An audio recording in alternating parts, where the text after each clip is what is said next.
where the real ones fight, not foreign code. Beyond the junkyard, no script, no mercy, leave your mark. Beyond the junkyard, where the real ones fight, not foreign code. Beyond the junkyard, no script, no mercy, leave your mark. Beyond the junkyard, beyond the junkyard, beyond the junkyard, beyond the junkyard,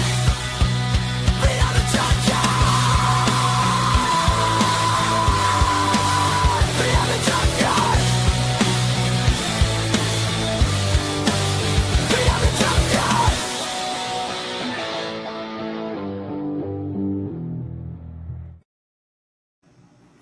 What is going on, everybody? Welcome to the Beyond the Junkyard. I am your host, Junkyard James. With me, as always, is Cody Marinara.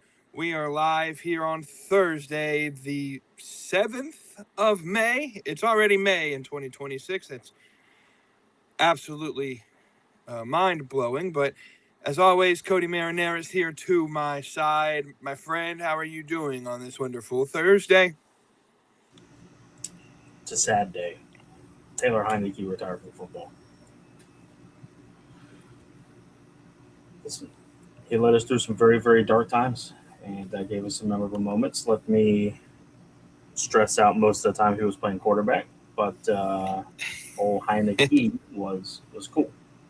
I have to far. Sorry, I was reading something. It didn't make sense, but that's all right. Yeah, man, how about yourself? I am doing good. I'm tired after driving down to North Charleston Coliseum yesterday for AEW Dynamite. The quick turnaround time to drive back home so that I can be here with all of you wonderful people on this show. So I drove about 500 miles and about, my car laughs and I won't take it gas, which in this economy, that's a good thing. But no, I'm doing pretty good. I'm ready to talk about Backlash happening this weekend. We'll predict that show a little bit later tonight, but also kind of go through the experience that I had with the All Elite VIP experience. I'll give y'all the down low on whether or not it's worth the $500 tonight.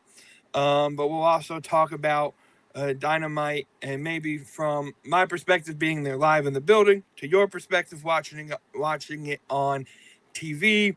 Maybe if we caught anything that that I didn't catch, or maybe I caught something you didn't catch. We'll talk about all of that. But first, we gotta shout out the best sponsor of all time, the GOAT. And that's Darby Energy. That's your taste buds' favorite energy drink.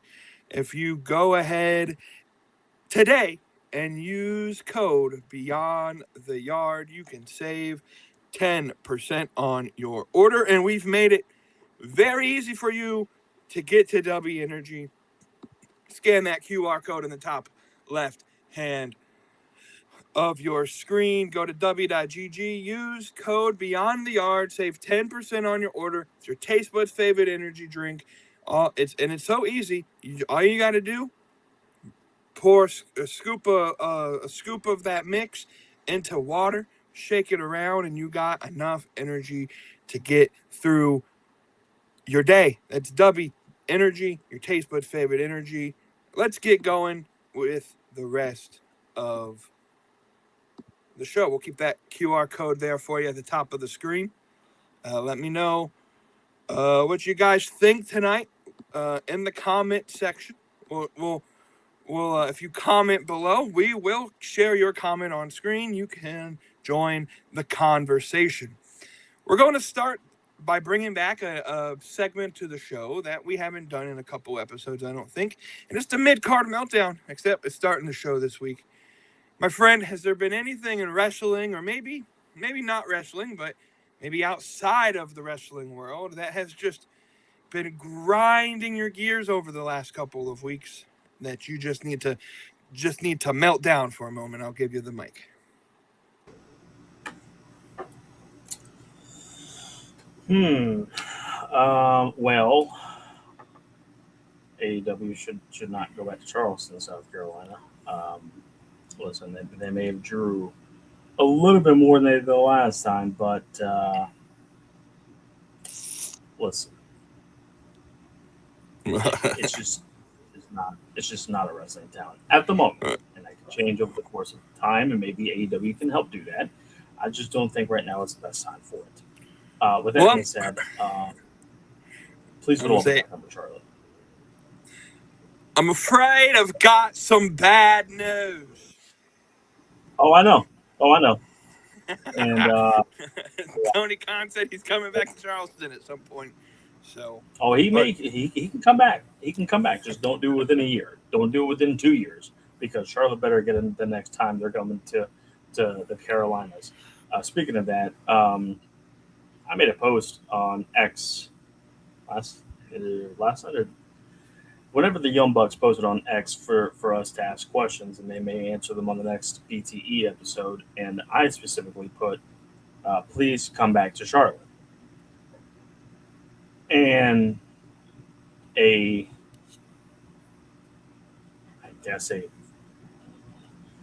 think they're a fan of AEW, but somebody had commented on the post and said, I said, please come back to Charlotte. And they said, North Carolina? They're going to be there next week. LOL. What are you talking about? I went, yeah. So the way geography works is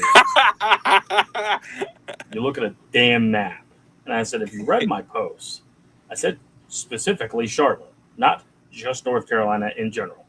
They're coming to Asheville. That's 3 hours from where I live, and that's 2.5 hours from Charlotte. Okay. We don't live in Rhode Island, where you can get from one side of the state to the other in about 25 minutes. They could go to Charlotte. They can go to Greensboro. They can go to Concord. They can go to Raleigh. They could even go to Fayetteville. I don't know if I'd go to the Fayetteville show, but there's plenty of areas in North Carolina to go to, and we keep going back to Asheville, which, in theory, probably is a good arena for AEW. Bojangles Coliseum is the same way. I'd even argue that Cabarrus Arena would be a good one, or Halton Arena, or whatever. And I'll keep bringing this up every week until we finally get Tony Khan to admit that he'll come back to Charlotte. I'm just very upset because I want Charlotte to host an AEW show. But anyways, just people read. Learn your maps. learn your damn maps. It ain't hard to look up where Charlotte is in conjunction with Asheville. It ain't close. But I don't know. That's my rant. Yeah, well, I'll jump into this. While we were waiting for the VIP portion of the All Elite experience to begin, we were waiting out in that lot, and I was talking to some of the other VIP people, saying basically the same sentiment. Like, I wish I said I traveled 4 hours to North Charleston because we're not getting a Charlotte show. We haven't gotten a Charlotte show in a year and a half, I think. So, and they kind of agreed with me that, hey, if they brought a Charlotte show, that they would come. A lot of the people drove from Columbia to North Charleston because I don't think Columbia is getting a show anytime soon either. And my sentiment was they keep coming back to Greensboro and Asheville and missing Charlotte, and I don't understand why. But I agree with you. Bring a show back to Charlotte, and I wonder if. And I was going to ask Tony Khan this, but he wasn't one of the VIP Q&A members, so I couldn't ask him. If it was because Bojangles Coliseum is being renovated and they have the new women's basketball league playing there. Maybe it's just a timing issue. Hopefully they can find another arena. I mean, we got 37,000 arenas you can use in the Charlotte metro area. That you can put a show in Charlotte, North Carolina. You know what? We're just gonna have to create a shirt. Bring AEW back to Charlotte and put it on the merch site. I think we'll both rock that very, very proudly. Absolutely. All right, for me though, I did an experiment. using our last episode last week. I took a clip that I was very anti-AEW, which was the Darby Allin stuff that we were talking about. And I put a clip on social media, on TikTok, of me being anti-WWE. I wanted to see how the IWC worked. And let me just tell you something real quick. The IWC is absolutely batshit crazy. Like, if there's ever, like, I think I understand now how people, what people mean when they say that, like, the IWC are a bunch of cultists. Because in my anti-AEW post, I had a bunch of AEW people just being like, you don't know what you're talking about. You must be a Fed boy. You must do. And then on my anti-WWE video, I had all these WWE people like, this guy doesn't know what he's talking about. What is going on? Does he even watch the programming? And it's like, are we that? I think it's, I don't know. I just did an experiment. And it kind of opened my eyes to be like, are those the people that we really care about their opinion about pro wrestling?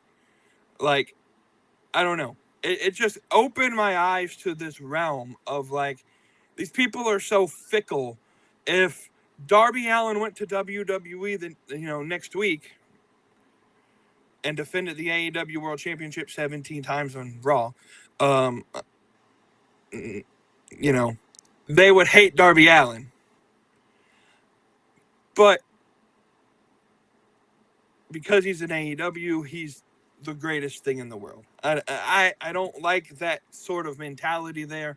It opened my eyes to, like, okay, I see now why some of these fans say the fans are the reason they don't watch AEW. And I got a glimpse of that this week. So my response to the IWC here, stop being a bunch of dicks. You can come through and say that you don't agree in a better way. And so that's my mid-card meltdown. Let's transition in to Backlash. WWE Backlash, Tampa Bay, Saturday night, I believe. So when this show is going to happen.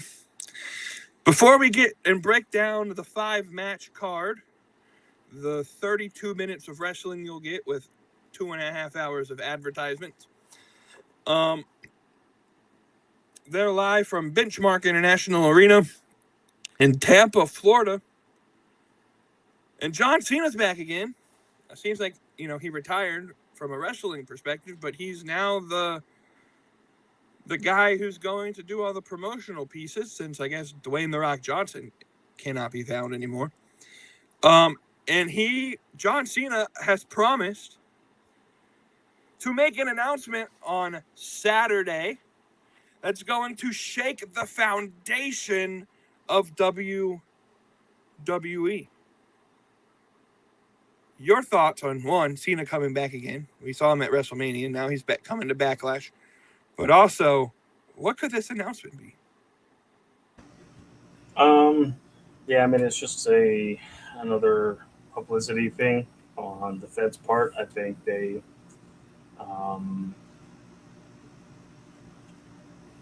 last minute ticket sales, maybe. I really don't know another real big purpose for it. I expect them to basically announce that WrestleMania will be going to London in 2028. Although we may need a new place to go next year if this war, which doesn't seem like it's coming to an end anytime soon, will take place. But I guess I don't think that they'll pull it right now. But they probably do need to look at some alternative plans just in case. But yeah, I mean, that's the only thing that I think would be quote unquote earth shattering, even though pretty much most people would think it would happen anyways. It should.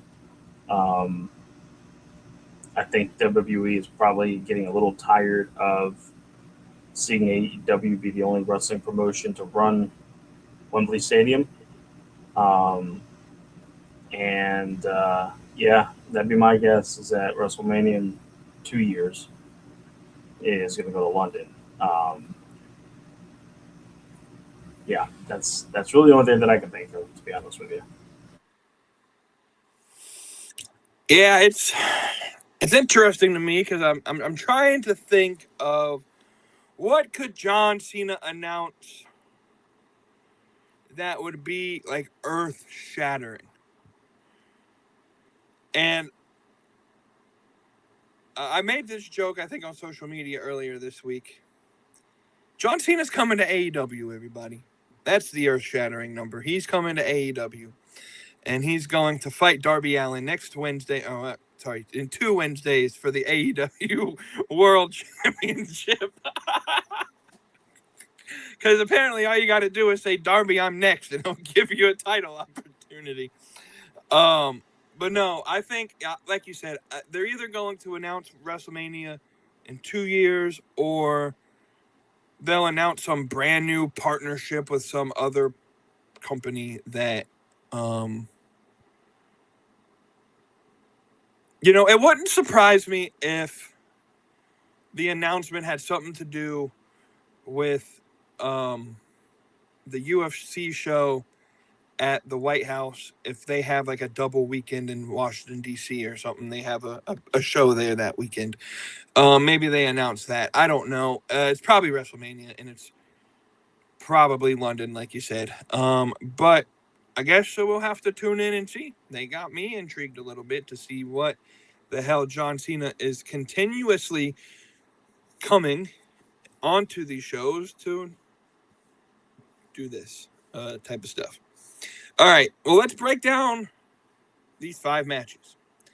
As you see from the title of the show, AEW Diehards predict Backlash. I haven't watched a single episode of Monday Night Raw or Friday Night SmackDown since WrestleMania. It left me that disgusted. I haven't watched any WWE wrestling since WrestleMania. So we got 5 matches here, and I don't even know why the fuck these matches are taking place. So let's get going. Match number 1. Seth Rollins fights Braun Breaker in a singles match. I don't even... I'm assuming Braun's the heel here. I don't even know. I think Braun Breaker will beat Seth Rollins. What say you, my friend? I'm going to go Braun as well. I think that the numbers game kind of outweighs in favor of Paul Heyman and Vision, and Braun Breaker will win this match against Mr. Rollins. He'll probably have more matches down the road, probably a Clash at the Castle later at the end of the month, but for Backlash, I'm going to go Braun. Absolutely.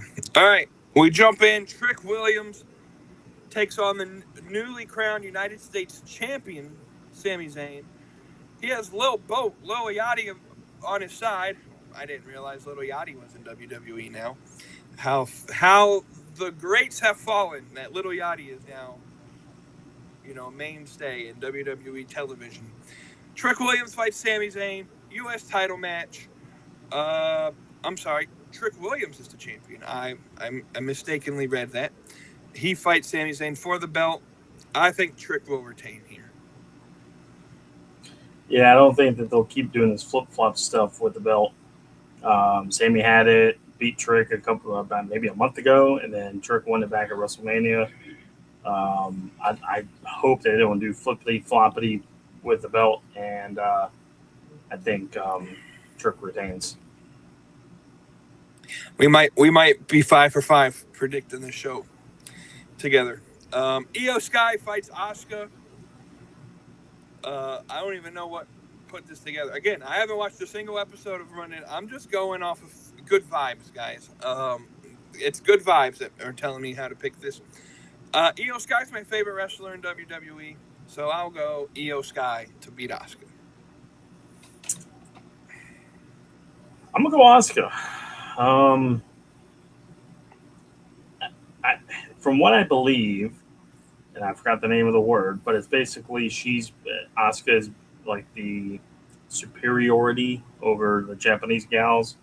She was the superiority over Kairi Sane, and that led to Kairi Sane getting fired from WWE. So here goes that.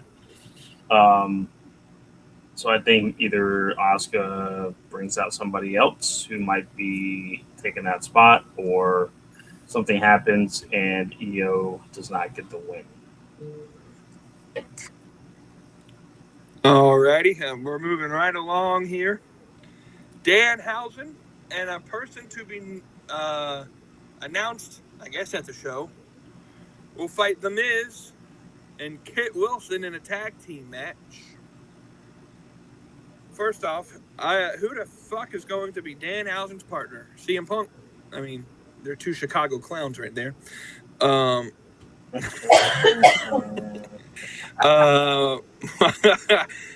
R-Truth, who knows? Let's see where it goes. Danhausen versus a partner of his choosing to fight The Miz and Kit Wilson. I'm assuming Danhausen's winning this match. I'll tell you this right now. If it's John Cena as his tag team partner, I'll be so damn pissed. I would be so mad at the thought of that happening. Yeah, I know. That might be what the earth-shattering announcement is he's coming out of retirement for a tag team match with Danhausen against Kit and Miz. Prepare yourself for that, because it probably will happen. And I would hate it. I don't want it to happen, but just prepare yourself. That may happen. Listen, John, I love you, John. You don't have to put up with this bullshit that they're putting you through and the worst retirement run of all time. Look at how Steve Borden was treated as he exited pro wrestling and AEW. In fact, he still gets opportunities to show up on TV and do actually meaningful stuff, like, you know, what he did that last night with Ted Turner's passing. John, you don't have to do this gimmicky shit anymore. You can look, you already have a relationship with TBS. You can just jump channels, John. You don't have to deal with the bullshit anymore that TKO is putting you through. You can blink twice if you're in distress, John. This is crazy. Now that you said it, it's probably going to happen because he was involved in the fucking WrestleMania shit with Danhausen. So, gosh darn it, WWE. Gosh darn it. Yep. All right. Yep. Now, I will say, if it's not Cena, and even though I've watched a decent amount of mostly Raw, I haven't caught any SmackDown. My guess, if it's not Danhausen, this is probably a horrible. If it's not Cena, this is probably a horrible guess. But if it's not Danhausen, I could see it being like Joe Hendry or something like that, and Danhausen be like, "All I have to do is say his name and he appears," or like, you know, say something or I'll curse you or something like that, and out comes Hendry. That's my guess. Besides John Cena and Danhausen and mystery partner win. Wait, all right, we get to the main event, and I've seen some clips of this, and I think this is going to be probably this is a low bar, but this will probably be match of the night. Roman Reigns fights Jacob Fatu in a singles match for the World Heavyweight Championship. Like I said, this will probably be a good match. I hope that this leads to something big for Roman Reigns and maybe the return of the bloodline. That I think honestly, WWE TKO have realized they got rid of that story, and they probably should bring it back because that was the most like the fans loved that story more than whatever the fuck they're like. Look, if we could go back to when Roman lost the belt and then just the shit way they ended the bloodline and just redid it, it might have been better. And so I think they're trying to pick back up and bring the bloodline back. That's my hope. I think Roman retains and beats Jacob Fatu, but it should be a pretty. Maybe we'll see a returning Solo Sikoa on Saturday. Who knows? Roman Reigns is my tribal chief, and he'll win tonight or Saturday night. Yes. I do agree Roman wins on Saturday. This should be match of the night. This should be a really good match. It'd be great if they kind of give back the 20 to 25, 30 minutes for the main events like they've been doing. Because I really think Roman versus Punk was a pretty good match overall at WrestleMania. And I think Jacob Fatu and Roman could really put on a great match. I think Roman wins. I could see Solo coming back. You have to think something along with more members of the bloodline take place here. It's just a matter of how it kind of shapes up and goes creatively. But yeah, I think at the end of the show we'll get a good little stare down of either Roman's next opponent for Clash at the Castle, or we get some sort of just bloodline type shenanigans happening at the end of the show. Well, what we do know is Toa Leona was it Tonga Loa? Toa Leona is on Ricochet's team. I get the names mixed up. Tonga Loa and Jeff Cobb will not be there because they got fired. So, maybe Rock shows up. You know, who knows? And then the Rock will fight. It's in Florida. It is in Florida. It's so yeah. There we go. That's a quick prediction of Backlash. So now we transition to what we're experts at, and that's AEW. And I want to give you guys kind of a rundown of the past 24 hours for myself. So I drove down to North Charleston to watch Dynamite live, front row. I was on TV apparently, and yeah, AEW was a great show, but I paid for the VIP experience. I graduate from college this weekend, and so I thought, hey, let me give myself a graduation gift and go to North Charleston and watch AEW, and let's just see what this VIP thing is. Just a once in a lifetime thing. Maybe I might not be able to ever do it again. And here's my review of it. It's pretty cool to do one time. I don't know if I would ever do it again. Not because it's pricey, but because and you get your money's worth with what you do with the Q&A sessions. Met and took pictures with Speedball and Willow Nightingale. Early merch access. Get to sit front row. Like, it's a pretty cool experience. The thing is you do it once, and it's the same experience every single time afterwards. You might meet other people, but I don't know if I would willingly pay $500 every single time to do the same thing time and time again. It was a cool experience, again, just to do once. And my co-host here hasn't done it. So my recommendation is, once you build your savings account back up after your baby's born, and if they ever show up to Charlotte again, maybe do the All Elite experience once. It's a cool experience to experience one time, and going forward, I probably won't do it again unless I have the money to do it. I kind of spent way too much money yesterday, but it was fun, and I think it is something everybody should do, but maybe not all the time. And to be fair, the $500 I spent on the VIP experience and to sit front row behind commentary, behind Justin Roberts all night, it's pretty cool, is nosebleed seats in a WWE show. So, pretty good bang for your buck for AEW shows. Now, in regards to the show, I'm gonna open up here. we're going to recap some major pieces of Dynamite, but before we get there, what was your overall impression of the show watching it from the TV side of things?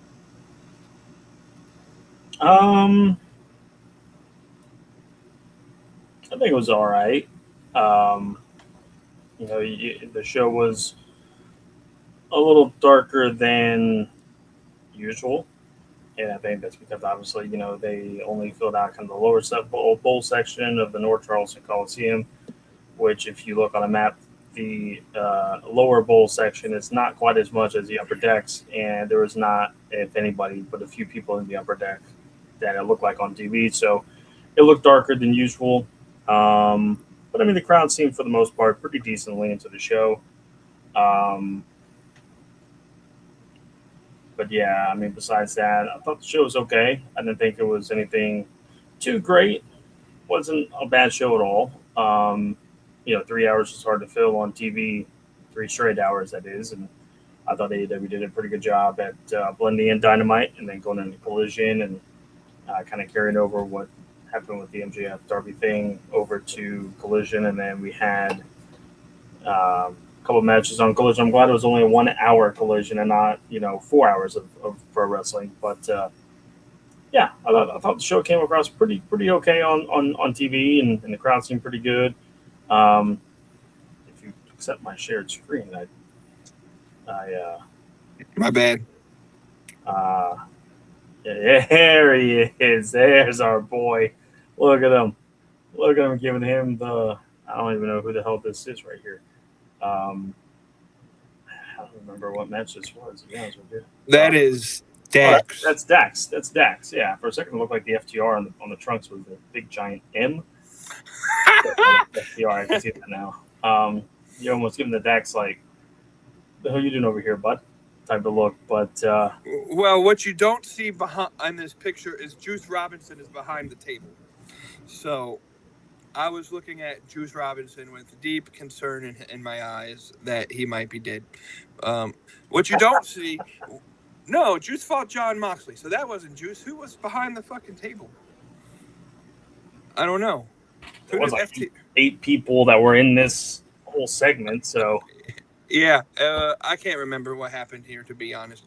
Juice gave me, he dapped me up. It wasn't shown on TV. Well, it kind of was. They kind of panned away as he hit my hand. But Juice, he tapped guns with me. So, tapped tips of the guns. You know what I'm saying? Just the tip there. Yeah, I was on TV. It was pretty cool. In that transitions to what I was going to say.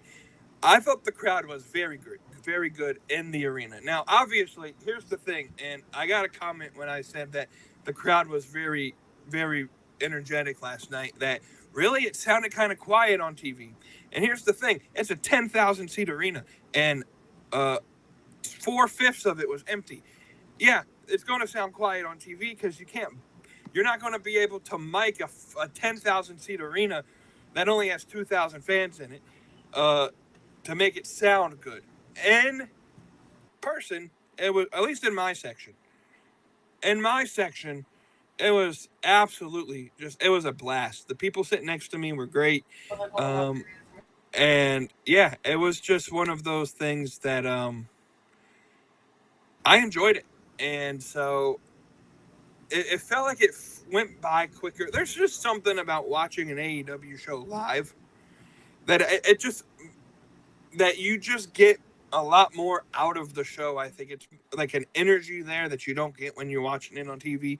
And then sitting front row, again, it's just one of those things that like you catch so much that you maybe don't get to see when that the camera doesn't show at certain times. But from an experience, I will. Oh, sorry. Go ahead. I was gonna say from an experience perspective, nothing's going to beat seeing Sting retire live. Like that entire show, just the aura was great. This might have been my favorite non-pay-per-view that I've gone to for AEW. That's pretty. That's pretty in high remarks because you've been to what, 2 more Dynamites? One in Wake Forest, the other in Winston-Salem or Greensboro, and then we've been to 3 collisions. One in Greenville, South Carolina, 2 in Charlotte. Okay, technically 3 Dynamites because they had to fight for the Fallen in Charlotte.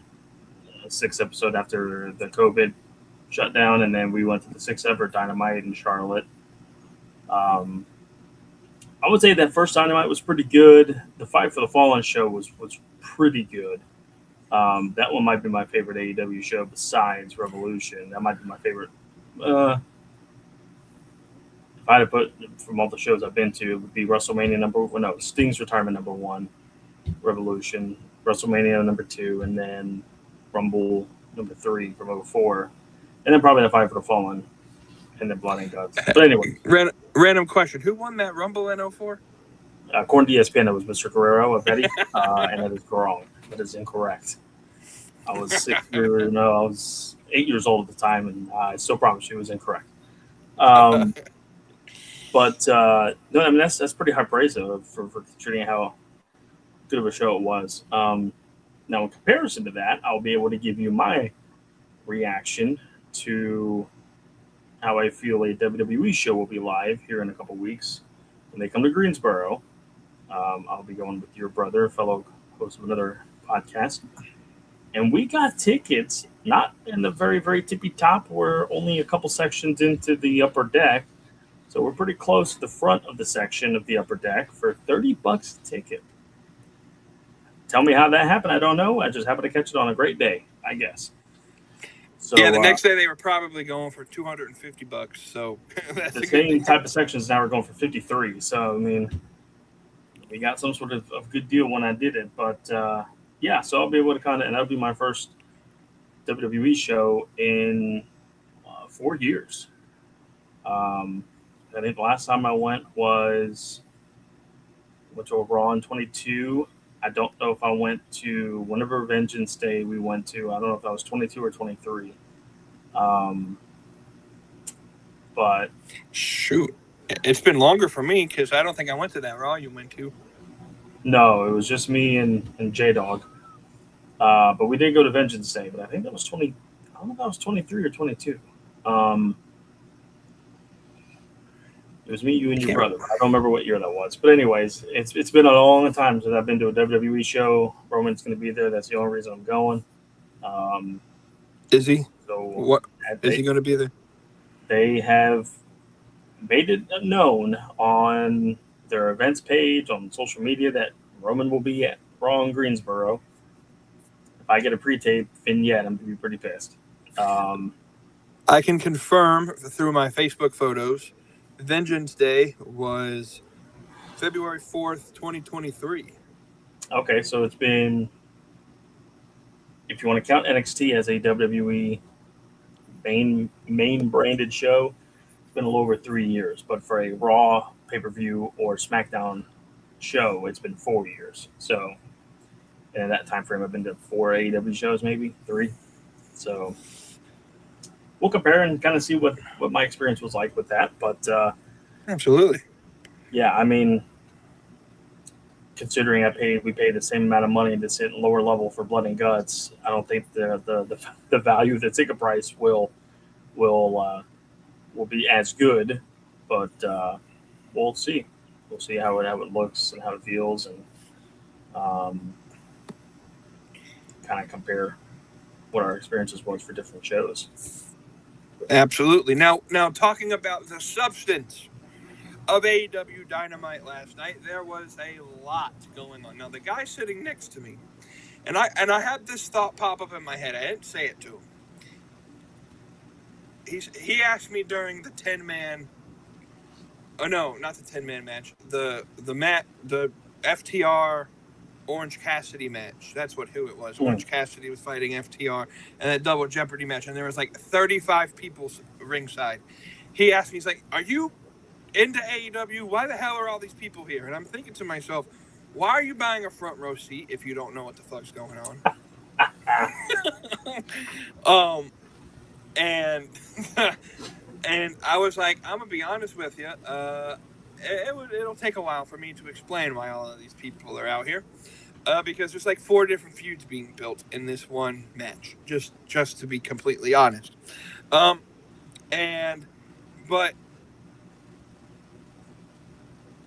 I don't know, where was I going with this? It was a pretty good show substance-wise. There was a lot going on. We had a lot of build-up for the next couple of weeks in Double or Nothing, and I think it was a good show to set up where we're going in the future. There was one moment in the show, we got to start off here when we're talking about the show, that I thought it threw me completely off guard, and that's when Mina Shirakawa disrobed Harley Cameron. I don't know what that was about. It kind of took everybody in the audience by surprise. I'm sure it took everybody that was watching by surprise, because that felt more like an Attitude Era WWE gimmick than something AEW would have done. But maybe Tony Khan was taking inspiration from Tori Wilson or something. I don't know. That was interesting. You have any thoughts on that, sir, or do you dare to comment on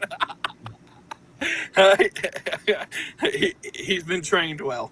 The only thing I would say is that Mina kind of gives off, I'm not saying the L word, she doesn't give off that vibe. She has I don't even know what the word is that I'm looking for. That's part of her gimmick type of thing, is that. Mm-hmm. So it kind of makes sense why she did it, but it was still really awkward.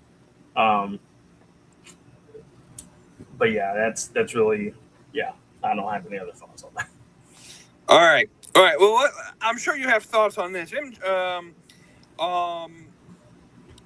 Chris Jericho is bringing back the Stadium Stampede match, supposedly, Double or Nothing. It'll be now. Louis Armstrong, is that a stadium? Like, do sports get played there? I don't really know what the venue is. So, is it tennis court? I don't know. Yes, it is a tennis court, but it's called the Louis Armstrong Stadium, kind of like Arthur Ashe Stadium. So it is theoretically a sports stadium, so it makes sense. A little odd, but it makes sense. And I don't know if I shared it on X, but I did share it in our group chat that was another segment that you were clearly on TV for, was when Jericho came by and you were clearly seen clapping at Mr. Jericho. Yes, that was very nice of you. The Carolinas love Chris Jericho. And being a hockey fan, he should have mentioned the Stingrays. He probably would have gotten a little bit more of a reaction. Right. And that arena will be full in a couple days as they battle for the Kelly Cup. No, are they eliminated? I don't know. Oh, no. They're still playing, but full? No one goes to watch hockey there anymore? I mean, they do, but not like that. There's a picture of Spencer Carberry on the wall, so. Yeah, there is. Stanley Cup champ right there, baby. And Calder Cup champ. Soon to be Stanley Cup champ next year. When we get Connor McDavid? Or Austin Matthews. Or Austin Matthews, that's fair. Toronto got the first Evgeny Malkin. No. Malkin and Ovechkin on the third line. Let's go. Come on now. Give me Ovechkin, Malkin, and Miroshnichenko, and that's the whole Russian line we're looking for. There it is. All right, well, who's going to fill out these Stadium Stampede teams? Obviously, we got the Demand, Ricochet, and Toa Leona, and why am I drawing a blank on the other guy's name? Bishop Khan. Bishop Khan. Yeah, and then they're going to have, 2 more? And then Jericho, as we saw towards the end there. Correct me if I'm wrong. It's 5-on-5, right? 5v5, yep. Is usually how they do it. I don't think it'll be 3v3. But who's the other 2 for the Demand? They haven't announced them. I'm assuming it'll probably be something maybe Don Callis family related. I don't know. they'll have to explain it next week, hopefully. And then same thing with Jericho's side. We saw Bobby Lashley and Shawn Benjamin show up, so I'm assuming they'll wrestle. Hopefully MVP don't wrestle. Please God, don't let MVP wrestle. Oh, that match would be fine because it's no rules. It's chaos, so you'd be fine for that. Maybe it is 3-on-3 because they didn't really mention that it would be 5v5. So if that's the case, it'd be Ricochet and the Man versus Jericho and possibly the Hurt Syndicate. Could be 4-on-4 if they find somebody else, but 3-on-3 would be interesting. I'm not against that. It would just be different than what we're used to. So we'll right. We'll have to see what that kind of looks like. But I'm not against it. It'll be fun. Yeah, I think it'll be. I like those kind of gimmicky matches. It fits Jericho's wrestling ability. At this point in his career, he's not going to give you like a 30-minute Iron Man match or whatever anymore. He's more of kind of the gimmicky type of stuff, and it fits what we need for Chris Jericho and Ricochet. What I will say is, in the midst of all this, as we're building up the card for Double or Nothing, as if it wasn't already confirmed, because we would have already had matches for that by now, but we're not getting the Owen Hart Cup at Double or Nothing, which I think is the first time since 2022, 21. Yeah. We haven't had the Owen Hart Cup, the finals at Double or Nothing, so that either leads me to believe they're just not doing it this year. They're now another month or two, or down the road, or something else. My belief with the Owen Hart Cup is there's a show in July that they're going to have to announce it, probably maybe at Double or Nothing, you would think, AEW Redemption. And the idea is it was going to be held in Montreal or somewhere in Canada. I think that's where the finals get held, is in that show, and it's the month prior to All In, so it allows for the Owen Hart Cup to kind of stay relevant. It makes more sense storyline wise, because if you have the guy winning it in May, and then you have potentially 1 to 2 months between, or 1 to 2 pay-per-views between All In, so it kind of already gives away the main event of All In, where the world champion could still be in championship matches before then.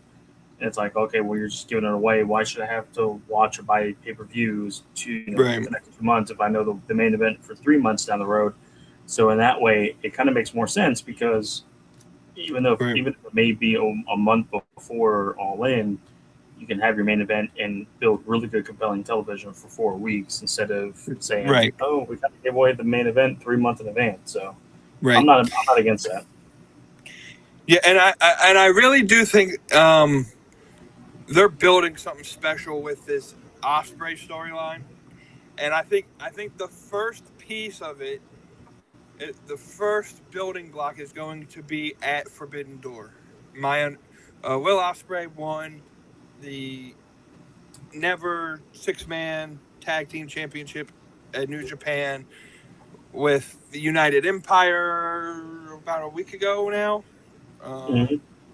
And so I think Moxley is going to brainwash Will Ospreay in some way, shape, or form at Forbidden Door to put that belt on the line against the Death Riders, and Ospreay is really going to have to choose his alliance, and we might see a heel Will Ospreay going into All In. That'll be interesting. It won't work, and it won't happen. Oh yeah, they're going to cheer him regardless. So that's why I don't think he'll be a heel. Yeah, so wouldn't make any sense, because he's going to get cheered out the building. Absolutely, we'll see how it goes though, and I'm interested in that story because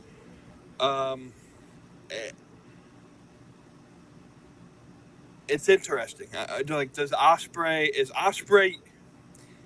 I feel like everybody knows Ospreay's using the Death Riders, but is he? There's always that chance that he goes and actually physically becomes a Death Rider, and to me, it's the best story that they have right now.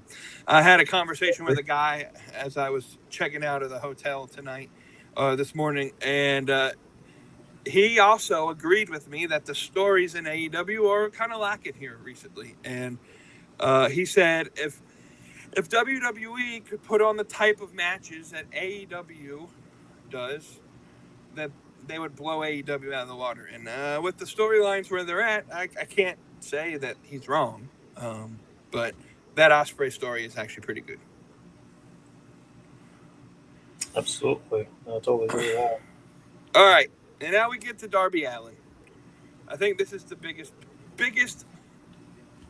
piece because Darby Allin had a match last night. He has a match on Saturday at Farewell to Hell against Pac for the title. And then next Wednesday fights Kazuchika Okada for the championship. I said this. Was it? Maybe I said it off here. Maybe I said it on. I can't remember. It was earlier this afternoon. Darby Allin at this pace might. Remember when Orange Cassidy held? I can't remember what belt it was. Was it the international belt maybe? And he had like 35 title defenses before he lost the belt. Darby Allin's going to break that record in a shorter period of time at this pace. He's just fighting everybody. And again, I took a lot of flack for this. Oh, you're trying to impose old style to an AEW's, and that's fine. AEW's allowed to experiment. I don't like the fact that Kevin Knight had to take a loss. Now your TNT champion is seen as the guy who can't win big matches. How does that help Kevin Knight? That's for a different show. But they're certainly running with it, and I'll tell you what, being in the crowd, that Darby Allin and Kevin Knight match was a freaking awesome match. I'm almost willing to bet Dave Meltzer will give it 5 stars tomorrow. When he goes through his Dynamite stuff, like, it was a very good match, and I was very concerned for both people's safety when Kevin Knight jumped from the top rope to the table and it didn't budge. They both almost died there. I was sitting right in front of Kevin Knight and he was screaming very loud. So I hope he's okay. But listen, and Darby's gonna do what Darby's gonna do. You can't blame the guy. That's his style of wrestling. I'm not necessarily a fan of the run, but the stipulation after the match, MJF comes out, and I swear to God, I hope MJF wins at Double or Nothing. A title versus hair match. Darby Allin was willing to put the title on the line because he wants MJF's hair. I gotta be honest with you. Not a fan of that stipulation. There were rumors that MJF was going to do a mask versus hair match when he was fighting Mystico and CMLL a couple months ago. But that never came to fruition, and I guess they decided, hey, Darby Allin can be the guy to do a career or a championship versus hair match. To me, though, the reason I hate it is because it makes it almost even more predictable that MJF is going to win in New York. It was already predictable because it's in fucking New York. MJF isn't going bald. That's your guy. He's not going bald. You're not going to let him lose a match where he risked his hair. It's just, it's a bad gimmick to me. It's a bad stipulation. But let me ask you, what's your thought on it? I don't love it. I really don't. Yeah, I mean, I would be absolutely shocked if MJF loses that match and has to shave his head. I don't know why Darby couldn't just do at least the Dynamite Diamond Ring. Scarf could have done both. That at least would have been a little bit more of like, okay, I mean, you might be able to have a little bit of a undeciding result as to who could win. But yeah, I'm not a big fan of the stipulation, and if and when MJF wins, it's just going to be like, okay, so we pretty much already knew the outcome. We pretty much already knew what was going to happen. And yeah, again, I don't understand why they couldn't just do a simple do the scarf, do the ring, do both. A role in the movie, something a little bit more like, okay, yeah, this isn't going to happen, but yeah, we'll kind of see what happens with that. It seems as if I'm running solo over here. I think somebody may have gone rogue and flatlined on the old stream here, but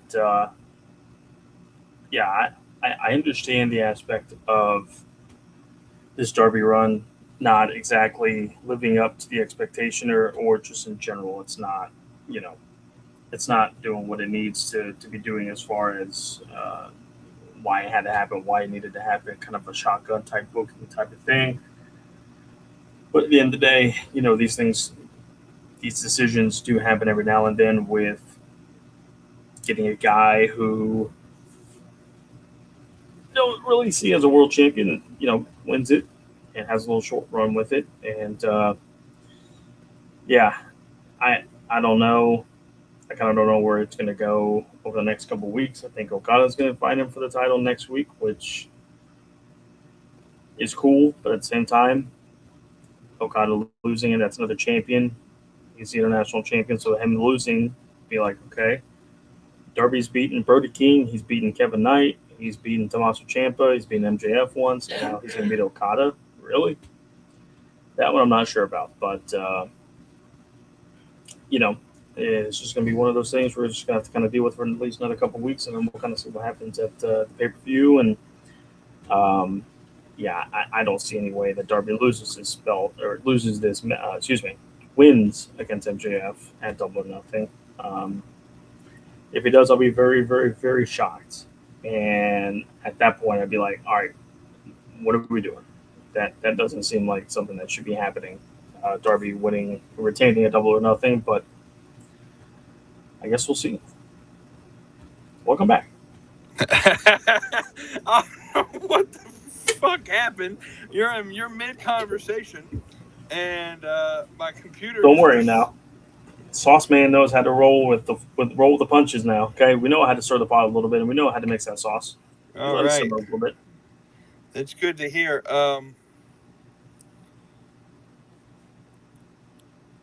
Let me see. I was going to show something on Patreon that popped up with me. Oh, hey, you hear the rumors that AEW might bring Malachi Black back? I have heard that they've not even been in negotiations with them. Yeah, apparently there was a rumor going back that they were in talks, and then no, they're not. They're not bringing him back. They're not. No, they should not. I love Malachi as a character, but sometimes you bet on yourself a little too much, and it got you to where you thought you wanted to go because you thought your buddy was in charge and he was going to protect you and push you to the moon, and grass wasn't greener. And sometimes you win, sometimes you lose, and hopefully now he can learn to take some creative decisions and booking decisions and just go with it. Absolutely. Well, hey, listen, that's all I had planned for. I'm going to be completely honest. I was so exhausted when I got home today. I meant to make a very full episode talking about this show tonight, and I went straight to bed and forgot. So, not a whole lot else for me that I have to talk about on this show. But I will leave the door open. If there's anything else that you need to mention that we haven't talked about, the floor is yours, my friend, as we exit out the show tonight. Really nothing much more to add. I will say that I would like to give a shout out to the late, great Owen Hart. Today would have been his 61st birthday. So happy birthday, King of Hearts, Mr. Owen Hart. And and on top of that, you put your rivalry aside from a fellow Clemson fan and hopefully many Clemson fans and other fans of just college football and football in general. Need to be thinking about. Give up lots of praise to Steven Garcia, battling stage 4 colorectal cancer.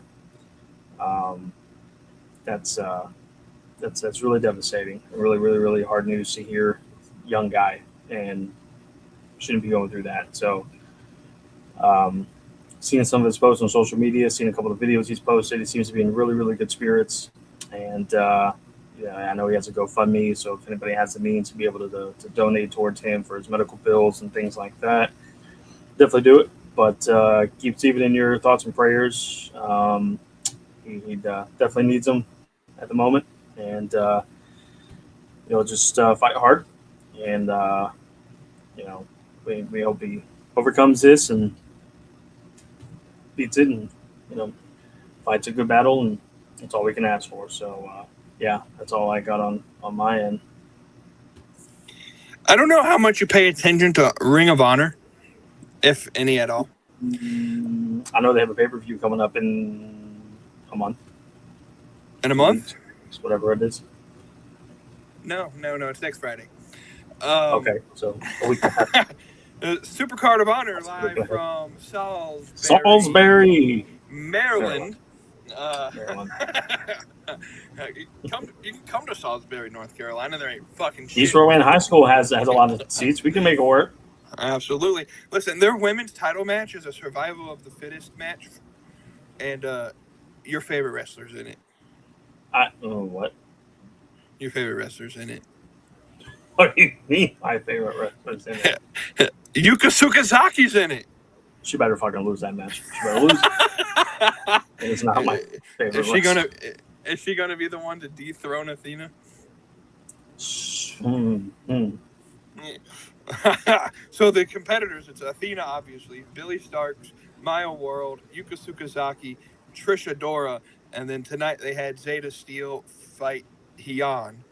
Winner of that match got the last spot because Persephone was supposed to be in it, and she's maybe injured. I don't know. I think it's a kayfabe injury because she has to go to fight CMLL stuff, but Persephone was supposed to be in that match, and she's not anymore.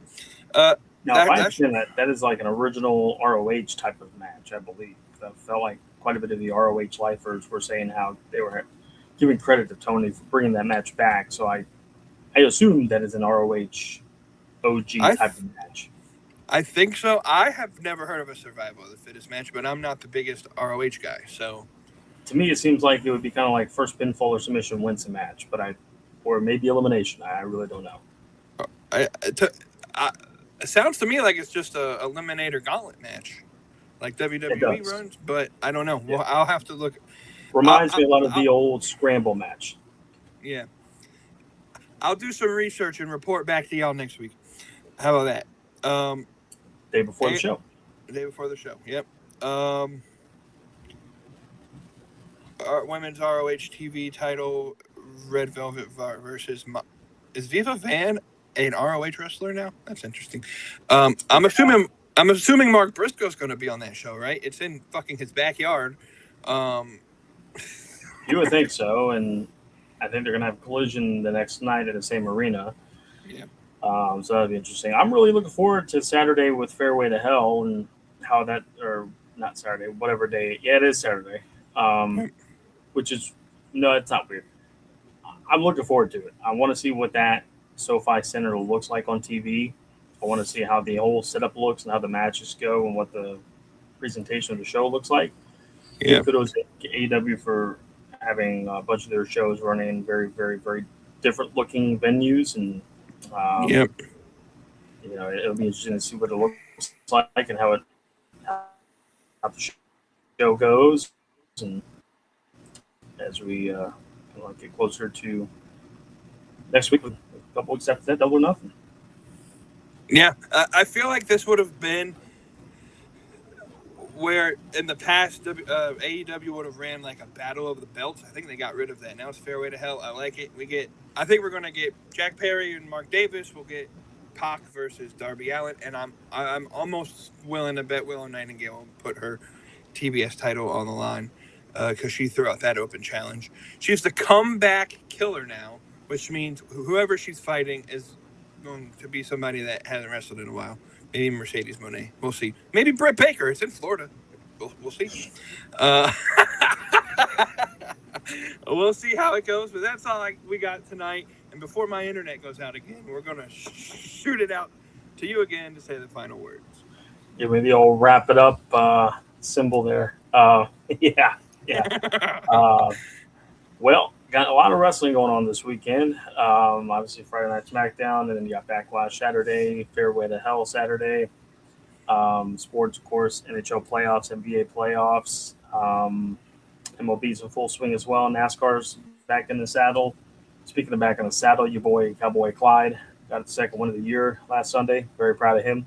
Let's ride the momentum into Watkins Glen, track that he's won twice at before. So things are looking up and up in the 19. But anyways, listen, that's unnecessary. All right, that's unnecessary. All right, take it easy. Listen, can we just be glad that Tyler Reddick did damn right? Okay. That's At this point, if it's anybody but Tyler Reddick, I think we should be shout out to Ted Turner, passed away yesterday. Of course, you got to see Sting live. You lucky son of a bitch. And his son. Yes, and his son. That was pretty cool. How did he look in the ring, by the way? Oh, he's got daddy's talent. Love to hear it. You can clearly tell that is a offspring of Steve Borden. Yeah, and they were fighting two Italian guys that are the Timu version of Enzo and Cass. So it was fun to see them get their ass kicked by Steve Borden. Vincenzo and Lass? I don't know. Maybe. I don't know. Well, cool. Glad to see that Stephen Borden is on the up and up. And shout out to Ted Turner for putting wrestling on his stations and allowing for AEW to continue the tradition going forward. So, with that being said, hope you all enjoy the rest of your night, the rest of your weekend, this upcoming weekend. Stir you a nice big old pot of saucy sauce and enjoy it as you watch some good sports action and regular action as well, TV-wise or out there in the world. So, with that being said, hope you have a great day, great night, great weekend. Stay saucy, y'all. Go Sabres. This is wrestling without the filter. This is Beyond the Junkyard. This is wrestling without the filter. This is Beyond the Junkyard. Not just the pain, not just the scars. Yeah, this ain't backyard. This is Beyond the Junkyard.